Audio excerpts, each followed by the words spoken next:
Hello and welcome to the M.B.Om podcast, where you'll learn to master the business of yoga. M.B.Om is a proud part of the Wander Barn Podcast Network, and I'm your host, Amanda Kingsmith.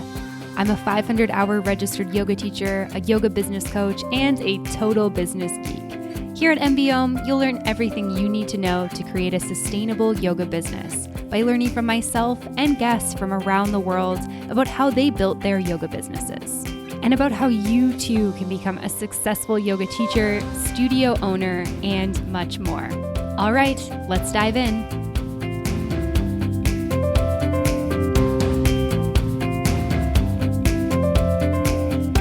Hey friends, I just wanted to pop in and talk a little bit about M.B.Om behind the scenes. When I entered the yoga world as a teacher, I was surprised by how many yoga teachers were struggling with the business side of yoga. And that's why I created M.B.Om. M.B.Om helps yoga teachers and studio owners become entrepreneurs. It helps you to go from surviving to thriving with your yoga business. I am on a mission to change the yoga industry, to teach yoga teachers and studio owners about the business of yoga, and to help you feel more confident, successful, and abundant. After releasing hundreds of podcast episodes, I want to create content that dives deeper into helping yoga entrepreneurs thrive and elevate their businesses. This is where M.B.Om Behind the Scenes comes in. Each week, you will get bonus content from the weekly guest or myself, diving deeper into how you can take the teachings and apply them to your business. This podcast is designed for yoga teachers and studio owners who are ready to take it to the next level. If you enjoy M.B.Om and have been looking for an affordable way to learn more, this is it. For the cost of 2 lattes per month, you will get never-before-heard content that you can't access anywhere else that will give you tangible ways to dive deeper into your yoga business. If this sounds like something you're interested in, let's dive in.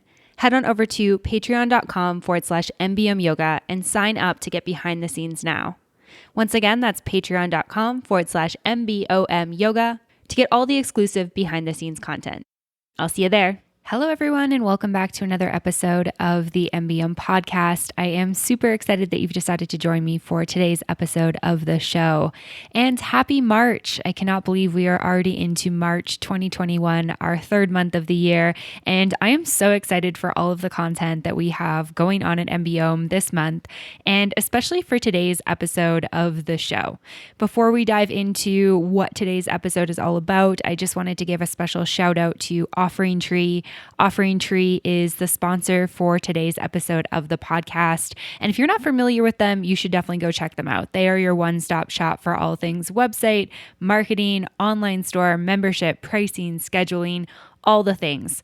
With one monthly membership, one login information, you get everything that you need for your yoga business.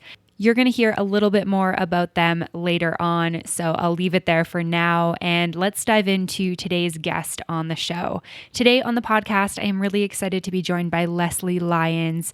She's the founder of Bombshell Movement Studio in Chicago, as well as the host of the Beyond the Polls, Tales from the CEO podcast. She's a sales and leadership coach for female entrepreneurs, and she's got a background in corporate sales, youth ministry, and she's also a leader for studio owners throughout the US. And she's really spent her life pouring into women emotionally and spiritually. And you might be wondering, what does a pole studio owner have to offer for us yoga teachers and yoga studio owners? Well, she also is an Enneagram expert. And so on this episode, we're actually going to dive into how to use the Enneagram as a tool to lead and sell with your head and your heart. And if you've listened to the show over the last couple of years, you probably know that I like this stuff. I've done episodes on Myers-Briggs, MBTI. I did an episode just at the end of 2020 with Carrie Russell on human design, and now we're diving into Enneagram. And I feel like these types of tools can really give us an insight into who we are on a deeper level, and also give us permission to be who we really are, because there's a lot of shoulds and should nots happening in the world of yoga and business. And when you really dive into who you are and figure out how to use that as a strength, it can really help you. So If you have not done your Enneagram, I would definitely go find out what your Enneagram is so you can follow along with that. We talk specifically about my Enneagram as well as Leslie's Enneagram in this, and we dive into how you can use the Enneagram to impact the way you show up in your sales, the way you show up in your business, and how you can use your personality with a leadership strategy. So lots of good stuff happening here. I am super excited to dive in, and I hope you enjoyed this conversation as much as I did. All right, here is Leslie. Welcome to the podcast today, Leslie. I'm really excited to have you here with me today. Amanda, I'm so freaking stoked to be here. I'm excited to talk to you. Thank you for having me. Yeah, absolutely. I'm really excited for this conversation. You work, in the wellness space, but you own a pole studio, which is something that is a little bit different from people I talk to. So I'm excited to hear a bit about the backstory with that and then dive into Enneagram because that's something I've been learning more about and it's super fascinating. And I think a good place to start is if you could just tell listeners a little bit about yourself and a little bit about your backstory, that would be awesome. Yeah, absolutely, Amanda. Again, thanks for the opportunity. Well, a little bit about me. My name is Leslie Lyons, and I actually own a sensual movement studio here in Chicago, and I have for the last 15 years. I was one of the very first pole dance studios in the US. So I've been at this for a while. And one of the things that we do is we help women reclaim their voice and their power through sensual movement, because we believe that owning your sensuality and your sexuality is so powerful and it's fuel for everything that women want to accomplish in the world. So that's kind of our angle in terms of what it is and the women that we serve. How did I actually get into pole is kind of a funny story, being that I've never been a fitness person ever in my life. Like Amanda, I like donuts and gluten is my best friend. And I've got all of these things. I'm kind of allergic to planks. It's one of these things where I was not looking for a physical business, but what I was looking for was a way to connect to my body after coming out of a domestic violence situation. So the way that I happened upon pole was very much so about reclamation for me. When now I'm trying to think about how long had I been polling before I decided to open a studio? It wasn't long, Amanda. It was probably like a year because I was getting so much feedback from clients because I started out by doing it in their homes. So half pole will travel.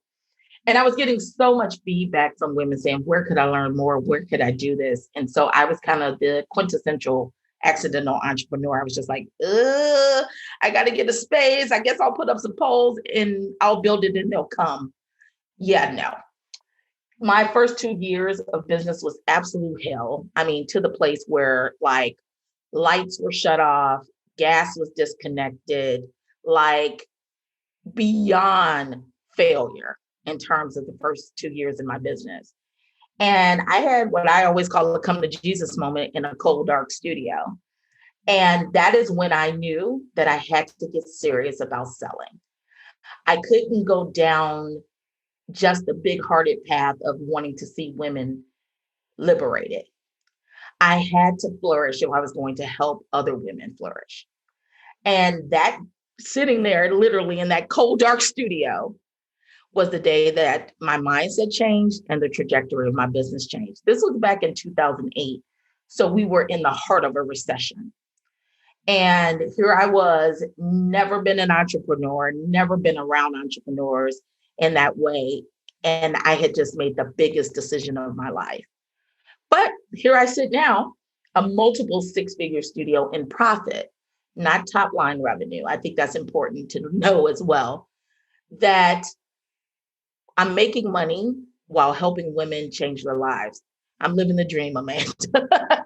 Some days I'm always like, I can't even believe that this is real, especially when I look back on where I came from. So that's a little bit about me. Yeah. Thank you for sharing all of that. And what a great way to kickstart this. I have so many questions already. And I just want to start by saying that I found your story so empowering, like, realizing that this intention to help isn't enough. And I think that this is something that we see a lot in like the wellness space in general, and especially with women, but we see it a lot in the yoga space where it's like, my intention is good. And if I just keep being passionate about this and put my passion out there, like the people will come. But the thing is like the world is really busy. The internet is very busy. There's a lot of things out there. There's a lot of things like clamoring for your attention constantly. And in order to stand out, I think you have to know how to sell that piece of it. You have to understand that you can you sell this passion and sell this intention that you have in a way so people can discover you. And I think that there's a lot of people probably even listening right now that are cringing, like, that feels icky to me. And one of my missions has been really about like, showing yoga teachers and studio owners that sales doesn't have to be icky, that it's actually necessary. And I'd love to hear a little bit about, for you, what it was actually like to go from, okay, this intention isn't enough, I'm going to have to sell, I'm going to have to learn how to do this, and what that process was like. Yeah, absolutely. And I don't know why, Amanda, sales gets a bad rap. And because maybe it's because I've been a salesperson for so long. So before starting my studio, I actually worked in corporate sales and human resources, and I rounded out my career working in youth and women's ministry full time.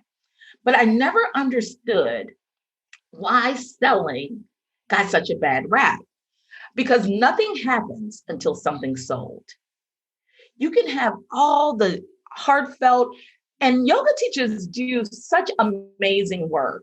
When I just look around the industry, and there's yoga for anxiety, there's yoga for, postpartum, there's yoga for almost anything that you could be facing in life, you can find a yoga modality that can help you through that. My question becomes, knowing that that's such a gift that you have to offer the world, why would you want to keep that gift to yourself? So that mindset shift from selling is somehow icky to this is necessary. I am changing people's lives.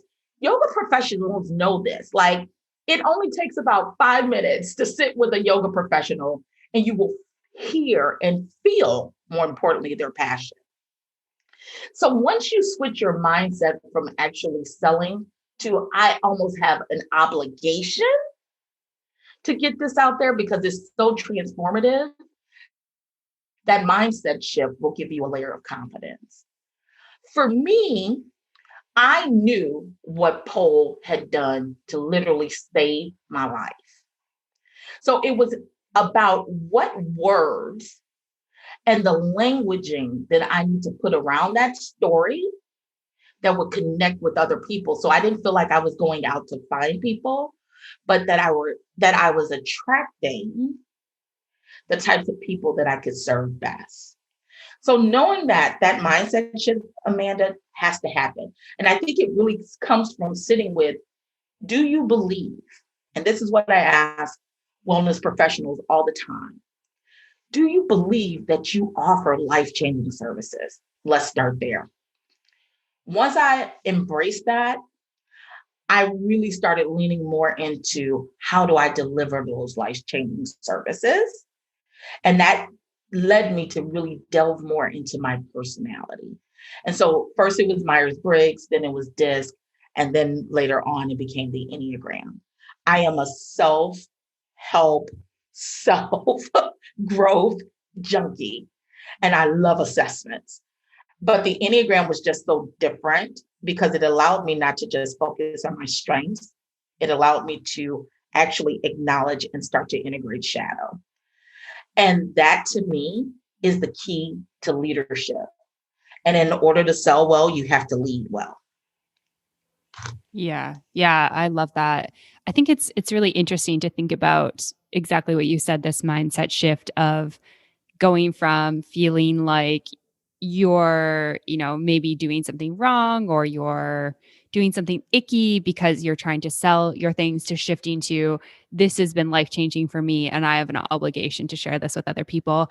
And I think that one of the things I always find interesting is people's backstories, like how they got to where they are now. And so many people come to health and wellness similar to you because they had something that happened to them in their lives that turned them to something that connected them to their bodies And then they're like, I need to share this with other people. And it's kind of interesting because we have this path and then it's like we sort of stop there. Like, I need to share this with other people, but I don't want to share it in like a way that's too pushy. You know what I mean? Yeah. And again, though, do you ever feel pushy if you're recommending a sushi restaurant that you absolutely love? No. No, I mean, I'll rave about that stuff. That's Rave. right. You'll tell me what to order. You'll tell me how to get there, who I should ask to be my waiter. You will tell me all the things because you just love it and you want me to have a great experience. Why don't we think about our businesses the same way? Yeah. It's really interesting to think about that. I mean, why do you think we don't think about it in that way? Like, is it because we're not confident with it or because we're the ones creating the thing? Yeah, I think that's what you just said is definitely valid and part of it for sure. I also think that there's social conditioning that kind of goes into it, especially for woman identifying folk. Um, I call it the Cruella de Vil syndrome. If there's any Disney fans out there, they immediately see her in their mind with her black and white hair and her Dalmatian coats. It is the narrative that if a woman is making money, she must kill puppies for coats. Like everywhere you look in media, it is constantly being touted that if you are a woman that is focused on making money, you must be heartless. You must be soulless. And so, who wants to be labeled as heartless and soulless? No one, especially not big hearted entrepreneurs like yoga professionals. Like, no one wants that label. So, I think because we are fearful of being labeled in that way, we kind of like, well, I don't really want to make money. It's not about money. It's not, but I'm like, you can't help other people flourish if you don't flourish. So that's the big thing. But then I think, like you mentioned earlier, Amanda, there is a confidence thing there too. I think that sometimes we don't really realize how great we are. Like, we don't realize that you're not just another yoga studio who's finished her 500 hours of training. There is something innate, something wonderful about you. And unfortunately, in a world that often tells women that we're too much, we're too this, we're too that, we become professionals at shrinking and hiding. And so, even when we come into our businesses, coming out of that shell is a process. And I think sometimes we don't have the tools to come out of the shell. I think also, too, with yoga professionals, we have a lot of tools for what I call emotional regulation. So, a lot of things that protect our mental and emotional peace, which Lord knows we need, especially in these days. But when it comes to putting ourselves out there, I think that there's a little bit of shame around that and a little bit of hesitancy. And the same way that breath work can be a tool, yoga is a tool, meditation is a tool, getting really strong in who you are and what you have to offer the world at an innate level is the best tool you have to making more money and to servicing more people. Because it's not just about making more money, right? It's about having bigger impact. It's about rescuing and liberating women for me, right? Whatever your why is, money will help you get there. Yeah, 100%. I completely agree. I always think about how, say you had somebody over for tea, like say you were in my house right now and we were having tea together. I mean, if I was trying to like pour you a cup of tea, but there like was no water, like there would be no tea, right? And you can't pour from an empty cup is kind of how I use that. And I think when you think about that, you're like, well, it doesn't make any sense. But when you start translating into our energy or our money, it's like it kind of does make sense because if you don't have any energy and you don't have any money, I mean, how are you going to give to other people? Because you need to take care of yourself first. So I think, exactly what you said. It's so important for us to think about these aspects when it comes to money and the way we think about money and our relationship with money relative to our businesses. Yeah, absolutely. Absolutely.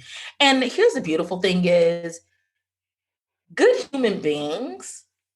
I had a pastor once tell me this and it stuck with me. Money just makes you more of who you are. So if you're already a crappy person, you're a crappy person when you're broke. If you're selfish, mean, self-absorbed, a narcissist, all of the things. Money's just going to amplify that. But if you're a caring person, if you're just overflow with empathy and grace and compassion for people, when you get more money, it's just going to amplify those things as well. So thinking about money in that way of, I want to see change in this world.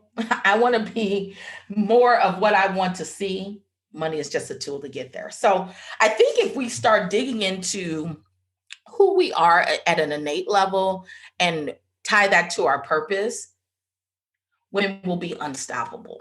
Like we will be unstoppable. And when women are empowered, our societies are empowered, period. Mm-hmm. Yeah, 100%. I love that. And now it's time for a short break from the show to talk about our sponsor, OfferingTree. If you're interested in finding an all-in-one platform for online or in-person teaching, then you should definitely check out OfferingTree. OfferingTree set out to make creating your digital presence fun, easy, and affordable. With one click, you can build a website, run online or in-person live classes, sell pre-recorded classes, manage memberships and packages, and much more. Communicating with your students is seamless and easy with their automated email system and email marketing tools. Already have your own website? No problem, because OfferingTree can embed seamlessly into your existing website. They're always adding new features to their platform to make it even better. They just recently released the online store feature that lets you easily sell digital content like yoga videos, challenges, and courses right from your website. If you're looking for a single platform to take care of all of your online and in-person teaching needs, then visit offeringtree.com/M.B.Om. OfferingTree has been supporting M.B.Om for over a year now, and I not only love the product, but I also love the people. OfferingTree is providing special pricing for M.B.Om listeners, so be sure to visit offeringtree.com/M.B.O.M. That's offeringtree.com/M.B.O.M. to receive the discount. All right, now back to the episode.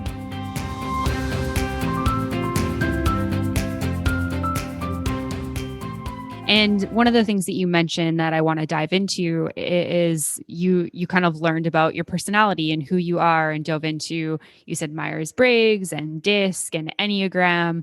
And let's talk about Enneagram a little bit. Like, what is it about Enneagram that you like so much? And what is it about Enneagram that has kind of helped you with your business? Yeah, totally. So the Enneagram is a personality assessment.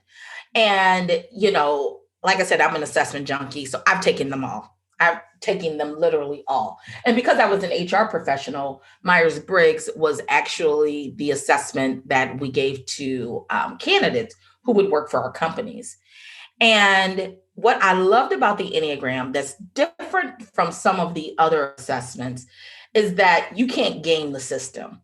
Okay. Like with Myers-Briggs, especially when people are evaluating you for a job, you can kind of see the pattern, Amanda. Like, let me see, they can ask this question in 12 different ways, but you can kind of game it if you are intentional about doing that. With the Enneagram, that's not going to work.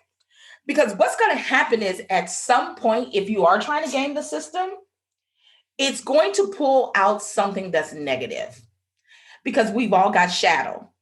So there is no right type, right? There's 9 types on the Enneagram and it all has light and shadow, period. And so if you try to game the system to get the best type on the Enneagram, it's never going to happen. So at some point you're going to be like, maybe I need to answer this honestly. There is no tool that I've experienced that is as simple as well as the Enneagram. There are other great tools that get at innate values, but they're really complex. They're charts and graphs and dots, and you need a mind reader to kind of walk you through it. With the Enneagram, you're going to take the test. It's going to be simple, it's going to be clear, and it's going to be, most importantly, actionable. You're going to know, because that's always the big thing is when you take these assessments, it's like, okay, great. Yeah, that's me. Wonderful. But what the heck do you do with that information, Amanda? How do you use it to grow? The Enneagram is a very rich yet accessible way to start a self-development plan, to start to work on how do you grow as a leader? Because as I said earlier, to sell is to be a leader. So I'm always focused on how do you grow as a leader?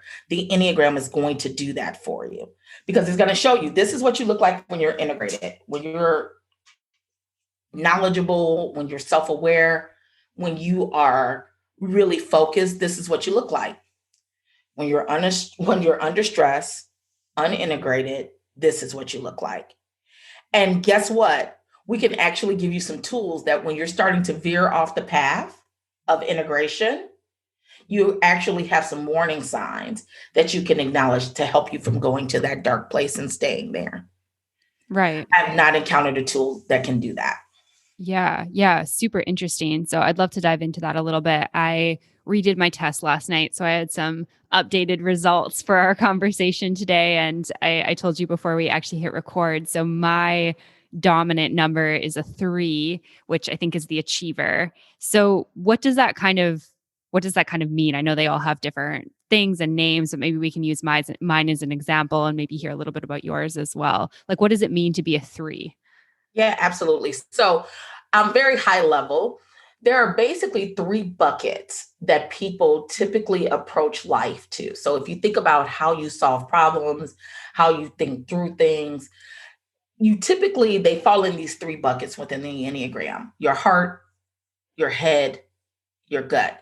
Meaning, when addressing something, do you typically go with how you feel? Like, do you sit with your feelings? Do you tend to think through things? Like, do you get very cerebral when you're thinking about things? Or do you not think much at all and must take action? That would put you in your gut. A 3 lives well within the heart triad. So you're very concerned about how you feel. And each type on the Enneagram actually has a core fear, a core desire, and a core longing. And so your core fear is exactly what it says. This is the thing that at a subconscious level, you're always worried about. Your core desire is really like what it is you want to be told or how you want to feel. Where your core longing is what I call your soul's message. It is the thing that satisfies your soul. It is the thing that if you felt this, it would give you all the security that you need to do tough things. So for a 3, as you know, being the achiever, your core fear is that you're worthless. Ugh, doesn't that sound like, oh my God? Yeah, it's kind of icky. It's kind of icky when you say it out loud. It's like, oh my gosh, I'm worthless. Your core desire, the thing that you're striving for, is to be valuable. But what your soul really wants to hear and take rest in is that your love for being yourself. What does that look like in a business environment? So your 3, your core desire, how you want the world to see you, is that you're valuable. So that means that 3s typically have a laundry list of things they've achieved. Like, that's why it's called the achiever. Like, at any point in time, there's like, this is what I've accomplished, baby. Here's my resume. At any point in time, depending upon the situation, I can tell you what I've done well. Because at the end of the day, you want to be seen as valuable, as light, as knowledgeable. And those are not bad things, especially when we talk about women not shining, right? 3s, you shine. And we love that about 3s. Like a 3, when you walk in the room, I want to hear you talk. I immediately feel like you have such great energy and you have something to share. That's the 3's superpower. Like, to assess what's going on in the room and really say, who do I need to be to make sure that I'm perceived well in this room? 3s are well liked. Do you feel like you're well liked, Amanda? I feel like that's like kind of an uncomfortable thing to like really acknowledge super publicly. But yeah, I feel like in general, people like me. And I think also what you just said is like, And it's interesting because my husband and I are quite different, and I'm pretty sure he's a 5. He's very Mm, cerebral, he's a thinker, he's introverted, and he'll go into a room, and if there's like somebody talking about something he's not interested in, he has like such a hard time with it. Whereas mm. I'm like, oh, I can kind of like be a little bit of a chameleon and like put on a bit of a like, yeah, I'll pretend I'm interested in this thing because like then we can have a nice conversation that'll please you type thing. Yeah, whether I am or not. Like threes can perform. They really can perform. And again, especially when it comes to selling, man, there are times where we need to perform. We have to show up. We have to inspire people. Threes do that naturally. So bravo, bravo. But when it comes to leadership, and not a but and when it comes to leadership, the most amazing thing you can offer yourself as a leader is to really understand yourself and more importantly to understand what I look like when I'm not doing so well. So threes who perform and they're unintegrated, let's say that you are in a sales situation. You might have a tendency when that client is sitting in front of you and you're doing a one-on-one and you're trying to come up with a wellness plan for them. You might have a tendency to run down every client testimonial you've ever had in life. Like, yes, and this is what I do, and this is how I helped Susie, and this is how I helped Brian. And you know what? I've helped 5 other people today, and now here I am to help you. That energy of always having to put what you've done or accomplished out there doesn't leave a lot of room for a client to share what they really want or even what they've done, right? So being aware that you could possibly go into that performer mode in a selling situation is key because you'll know when to pull back, you'll know when to push forward as long as you kind of stay mindful of, am I performing? Am I talking too much in this situation? Am I actually letting the client get a word in edgewise? That's how you can use your knowledge of your types, strengths, and weaknesses, even in a selling environment, just to become aware of what's actually happening between you and that client. Yeah. Yeah, that's really interesting. I feel like I can think about that really clearly in my own life more in like a social situation than a selling situation, but it is interesting to think about that sort of, desire to kind of like talk a lot and fill space with words, and being able to sit back and listen is something that is hard for me, and I've had to learn in order to be able to coach people because sometimes people ask questions and I'm like, oh, I can just like go on with the answer. It's not the most powerful way to coach, right? It's like better for people to kind of be able to answer questions as opposed to you telling them. Absolutely, right? But that's because you're integrated, right? Like you're aware of that. And that's where all change starts, right? Is with awareness. And so you're a great example of being aware of, yeah, this is what I can do. So let me make sure that this is how I show up so that the client can get what they really need. When you're leading a team, the same thing. Brene Brown, she preaches on shame. And by the way, that is a key emotion that that threes kind of deal with because it goes back to am I worthless and feeling like if I don't produce. I have clients that are threes and with my coaching on the business side of things, I see your numbers every month. So it's coming right out of mind body. So you can't fudge your numbers. My 3 clients will try to dance all around if they haven't met their goal. Like, but here's all the other things I did. But I'm like, yeah, but we didn't hit this target. We need to focus on this. We got to grow this. And they'll dance all around that 100 times because now they're embarrassed. And I had to come up with, and why the Enneagram is such a good tool as even being a coach is how can I help this 3 client not feel shame around not meeting this goal? Because if they feel shame and go into this spiral around it, we're never going to get to the goal. They're never going to do it. So, what can I do to make sure that they don't go to that dark place? That's the power of the Enneagram in coaching. So one of the things, going back to Brene Brown, though, from leadership, is she teaches on shame and vulnerability. In order to lead people, and this is more for the studio owner because it's beyond you now, it's not just you on the mat.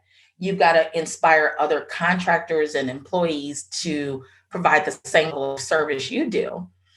Being vulnerable about your strengths and also your shadow is one of the quickest ways to bond with your team. And a bonded team is a high performing team. When you can sit down with your staff and say, hey, guys, when I'm not doing well, when I'm unintegrated, when I'm under stress, this is what I look like. I'll start to overcompensate. I'll get super assertive. I might even lie, guys. Like, catch me, call me on these things so that we can make sure that I'm being the type of leader that you need. Man, Amanda, when you have those conversations, the whole trajectory of your studio will change. Yeah. Yeah, for sure. I feel like it is really interesting to be able to look at, both your strengths and your weaknesses. And I think that that's something that, similar to you, I really like all the assessments and learning about myself and how I can utilize that in my business. And I think that it's great to identify your strengths and kind of lean into those and know where you should hire and maybe where you should direct your energy and that type of thing. But I think also looking at like, okay, this is a strength. What's like the other side of this, like the shadow side of it, like you said? And, how can I use this in a way that it is a strength Mhm. and not a weakness? Because I think that sometimes, everything that we do well has that other side to it. Everything that we're good at has that Mhm. other side to it. And so I feel like understanding that aspect of things and then being able to be open, authentic, vulnerable with the people that you work closely with is huge. Oh, Amanda, yes, like you said that so beautifully.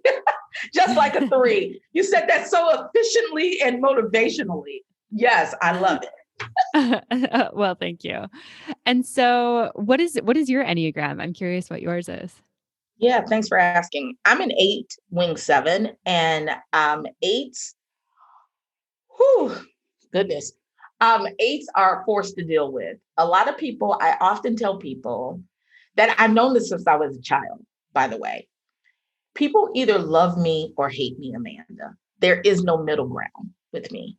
People are either like, I like her, I like how she shows up, she's my people, or people are like, you know what, F that, that's too much, I'm not going to be bothered with her.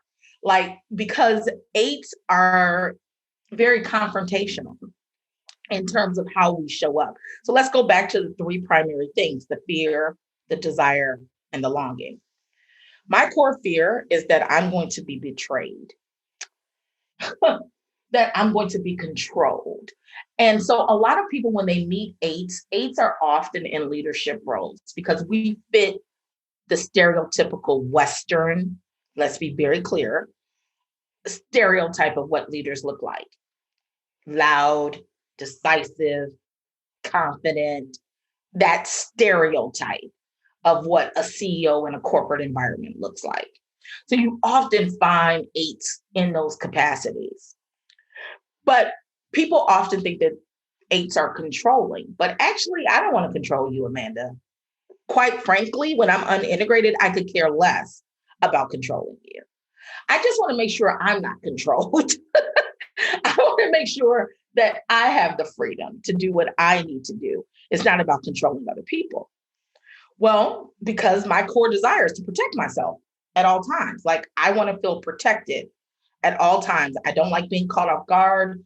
I don't I don't do well in situations where I feel like someone's trying to take advantage of me. It causes me to rise up when I'm not integrated. But at the end of the day, my soul longing is to hear that I won't be betrayed, that I can actually trust the people that are around me and in my life. It almost makes me tear up every time I say that because it's been something that's been there since I was a child, just wanting to rest in the fact that knowing that people won't betray me, that I am lovable, that I am going to be embraced and protected. So from a sales standpoint, I have to be careful that I don't show up like an asshole. I'm sorry. There's no other way for me to say it, Amanda. That's That fine. I don't, that I just don't show up all rude and abrasive and blunt, because these are all characteristics of eights. Like hard truths, we live to tell them. It excites us. Conflict is intimacy for us. So to have a fight with someone makes me feel closer to you. It sounds weird, but it's so true. Because I feel like if I can get you ruffled and you don't leave me, because that's what I'm worried about, right? I'm fearful that you're going to betray me. You're going to leave me. If I can get that out the way right away, I call it, do you remember that movie, Pitch Perfect? Did you ever Mhm. see that movie? Yeah, I've seen them all. Okay. No shame. Well, you remember when she introduced herself as Fat Amy Yeah. and what she said afterwards? And when the other woman was like, why do you call yourself Fat Amy? And she was like, I do it so little twigs like you won't get the opportunity to do it for me. Like her best defense was the offense kind of a thing. Eights are kind of that way. So let's just get this out of the way. You're not going to like me. So let me do something to make sure you don't like me. So now I'm still in control. You don't get the chance to betray me because I never let you in. That's unintegrated eightness. Can you imagine what it's like to work for a person like that? I would imagine it's a bit challenging. I love how you said that, Amanda. It's a bit challenging. I think my former employees would say it was hell. I think that's what they would say. Well, do you know what? Eight's actually the second one on my chart. So I'm gonna be gentle with the eights since I've got quite a bit of eight showing up in my Enneagram. Oh, I love it. I love it. I absolutely love it, because here's the flip side of it. So that's my shadow, right? That's what I look like when I'm just unintegrated and just going with my gut instinct and not really developed intuition or emotional intelligence or any of those things. Here's the flip side. I remember when I was a little girl, when I'm talking little girl, kindergarten. My mother often shared stories with me about how I would stand up for the underdog in class. And there was a little boy by the name of Anthony. Anthony, if you're listening to this, I love you and what I'm going to say. But I was in kindergarten and Anthony came from a very impoverished family. And so oftentimes Anthony would have an odor, whether it was a smell of urine or just unkept, because he was in, not the best situation for a child. And kids can be cruel. I have 4 grandchildren now, and I'm just watching them grow up. And I'm like, oh my gosh, that was really mean. And no one taught them how to do that. That's just something that they figured out to do on their own, right? And we have to kind of correct that behavior. So we've all experienced kids who can be really mean. My mom shared stories with me time and time again of how I was constantly standing up for Anthony. If someone was saying something about him, I was the first to come out and say, that's not kind. My mother told me we don't talk to people like that. And she was like, so to see you in your little 5-year-old 8 body, I knew this would be your thing for life. So when I'm standing up for women who are trafficked, for example, or they're in a domestic violence situation, that's natural for me to step in and be like, I'm going to be the voice for the voiceless. So one of the ways that shows up in business is, the old adage, the customer is always right. No, the customer can be abusive. Okay. The customer is not always right. And so for my staff, my team knows that if we get a customer complaint, I'm not going to automatically start bending over backwards and talking about my team is wrong and I'm going to handle that. My inclination is always to defend my team, always.